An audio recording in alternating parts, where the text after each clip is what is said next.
Y un tema sensible que hay hoy en la sociedad, bueno, y un desafío que tenemos todos, digo porque todos asistimos a este o en este escenario, es la quita de fuero, sí o no, a uno de los funcionarios emblemáticos del gobierno de Cristina Fernández, ¿no? De la expresidente Cristina Fernández, que es Julio De Vido. Bueno, y ahí viene el desafío. Fueros, quita, no quita, corresponde, no corresponde, a pesar de que la expresidente ya lo había hecho en el año 1996. Doctor Daniel Sapsay, gracias por haber venido. No, un gusto, gracias por invitarme. Bueno, quita de fueros. Bueno, en primer lugar, y no por parecer agrandado, una pequeña corrección. Sí, como no. Nuestra Constitución no admite los fueros. No admite. Es más, en el artículo 16, cuando habla del principio de igualdad, en la nación argentina no hay fueros personales ni títulos de nobleza. Son inmunidades que son para la función, no para la persona del legislador. En realidad, la utilización de fuero como palabra tiene que ver con lo que devino la institución. O sea que lo que expresamos en palabras finalmente es lo que desgraciadamente se da en la realidad. Entonces me parece que es importante hacer este primer señalamiento. En cuanto a el modo como se pueden utilizar, bueno, la inmunidad de opinión no se puede de ninguna manera tocar porque implica que ningún legislador puede ser molestado por expresiones o discursos en la Cámara. Eso creo que todos estamos de acuerdo. El problema aparece con la otra, que es la inmunidad de arresto, que dice que los legisladores tienen, desde su designación hasta su cese, no pueden ser arrestados, salvo si son encontrados infraganti delito. Ahora bien, ¿cuál es el sentido de esa inmunidad de arresto? El sentido es precisamente la protección, básicamente, de la integridad de la Cámara. ¿Por qué? Porque en otras épocas se utilizaba de parte de quien tenía la mayoría artilugios para excluir, al menos por una votación, a legisladores que representaban minorías.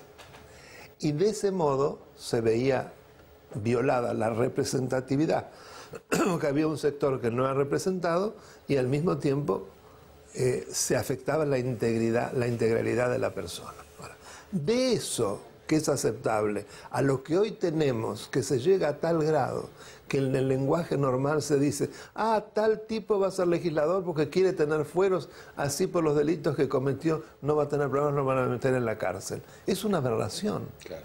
¿Cómo una institución de la República tan importante se piensa que sirve como un aguantadero? Realmente es nefasto, ¿no es cierto? Seguro. Entonces, el tema es cómo circunscribimos lo máximo posible el alcance de esa inmunidad. El alcance. Me parece interesante observar de lo que nosotros tomamos el modelo, que es la Constitución de los Estados Unidos, cómo encara. Y mire lo vieja que es de 1787. En primer lugar, en lugar de hablar desde la elección hasta su cese, se dice desde la incorporación a la Cámara. Claro. Cuando es legislador, porque le voy a regalar unos meses antes.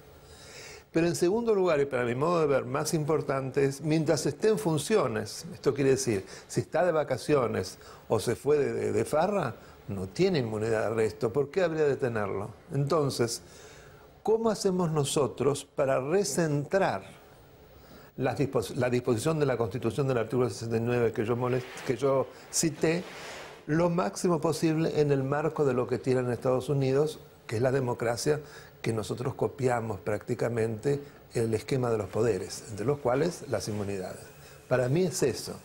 Hay una ley que llaman de fueros del 2000, ¿usted se acuerda en qué marco se dictó? Fue en el marco de la famosa Banelco para los senadores. Tal cual, sí, sí, en el marco de... Que avanzó bastante porque convierte la inmunidad de arresto exclusivamente en el arresto. Antes se pensaba que había inmunidad de juicio, de proceso.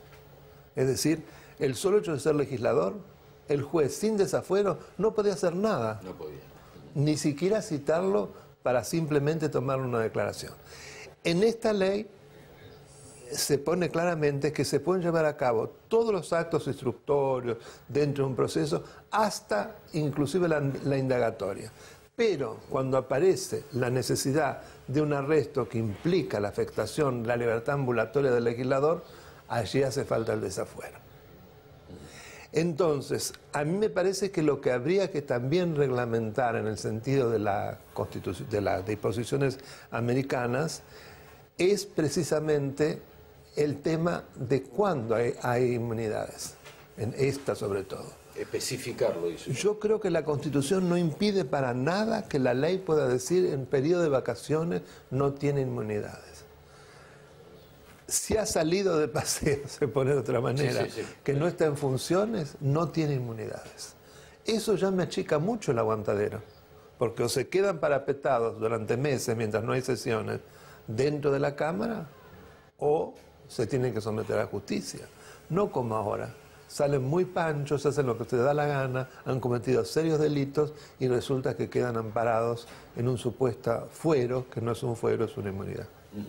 ¿De cuánto vale esta aclaración, doctor? Porque, bueno, se confunde todo, ¿no? Y, bueno, y confundir un término es confundir cosas de fondo realmente, así que vale... Por eso yo lo digo tanto, que es como lacaniano, seguro, ¿no? Seguro. El valor de las palabras. No es que sea una simple reemplazo de una palabra por otra. No, se está significando y de algún modo conceptualizando lo que es el fuero en la práctica, lo que la Constitución no permite. Ahora, al margen de estar cuestionado y si uno tiene altura moral, digo, tener que irse solo para que lo investiguen, ¿no? Sí. Me parece. Esto lo traigo aparejado a cuánta falta de institucionalidad hay en nuestro país. ¿Cómo se logra esto? ¿Cómo podríamos encaminarnos hacia ese objetivo, ¿no? Sí, yo creo que es una temática que tiene que ver con la cultura. Con lo cultural. Que desgraciadamente arrastramos desde la época colonial. El personalismo, es decir, todo lo que implica, voy a decir una palabra que no gusta, a mí no me importa, la violación al liberalismo político, que es la base de un sistema democrático y que es en realidad el credo que está en la Constitución y que sale fundamentalmente del ideario de Alberdi. Separación de poderes, libertades excepcionales garantizadas, garantías para todas las personas, etcétera, etcétera, etcétera. Y mucho más, ¿no? Digo algunas cosas importantes. Desgraciadamente eso no hemos sabido proteger.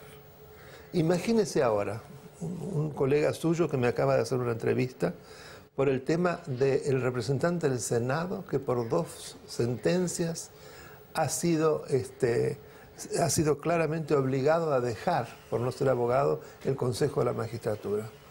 No solamente él ya ha dicho que no va a cumplir las 2 sentencias, sino que el bloque justicialista se ha broquelado, inclusive en fotos, diciendo no vamos a permitir que cumpla la sentencia. Entonces, ¿en qué país estamos?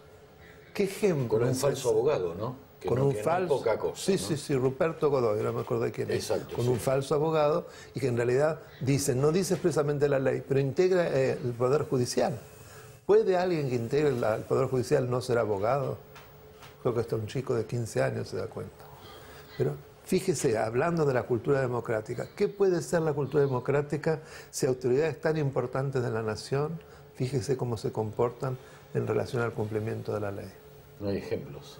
Al contrario, hay ejemplos para violar. Jactarse, no voy a cumplir. Y no es la primera vez que sucede, ¿eh? Ojalá fuera la primera. Sí, sí. Entonces, reinstitucionalizar es complicado. Fíjese, por ejemplo, varios de los intentos del Ejecutivo, de la actual administración, por modificar las cosas, y les han fallado. Les ha fallado el tema de la posibilidad de remover a la Procuradora General de la Nación, un personaje absolutamente abyecto para la democracia, por todo lo que ya sabemos. Les ha fallado la modificación del Consejo de la Magistratura. Les ha fallado la posibilidad de modificar el Ministerio Público y así podemos seguir. Ahora, ¿por qué le falló? Porque son minoritarios, muy minoritarios.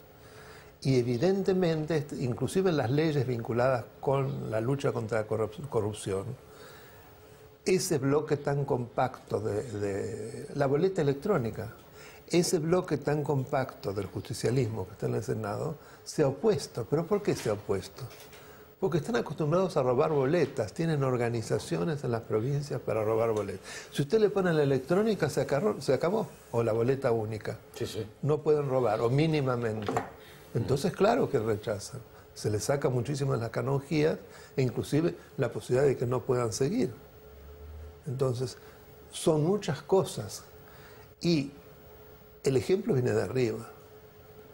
¿Qué se dice la población frente a cosas de ese tipo? O, por ejemplo, fíjese, el caso de Menem, que es lamentable. Una persona que está en el Senado y que está condenado a 8 años de prisión por tráfico de armas. Condenado. El juicio duró 20 años. Solo en casación 10 años. Y eso lo podemos observar en casi todos los juicios de corrupción, por no decir todos, que duran entre 12 y 15 años. La población, ¿qué puede pensar frente a tamaña impunidad? Mucha bronca. Una gran bronca, que Mucha cada vez bronca. hay más, mucha bronca, pero de ninguna manera se siente compelida a cumplir con la ley, porque si quieren, Lógico. me gobiernan, Sí, se sí. burlan de esta forma, porque yo voy a cumplir con la ley. Lo cual es muy grave. Sí, sí. No hay ejemplos, ¿no? Yo, ya estamos cerrando, nos queda un minuto, digo, pero siempre aplico una palabra que en algún momento me dijeron que no correspondía, pero la sigo aplicando. No hay castigos ejemplares. No No hay inclusive, castigos ejemplares. Fíjese que inclusive cuando suceden en casos excepcionales, el caso de Menem, no se cumple, porque Exacto. sigue en el Senado. Y el ciudadano, lógicamente, piensa, si a él no le toca, lo que usted dijo, Héctor, si no le toca a él, ¿por qué me va a Y tocar? a mí me pregunta muchísimo, ¿y qué podemos hacer? No votarlos. Que también hay que ver un poco por qué se sigue votando a cierta gente. Seguro, Ese es otro problema. ya lo creo. Lo dejamos para la próxima. Regio, va a ser un placer. Gracias, doctor. No, gracias a usted. Pausa.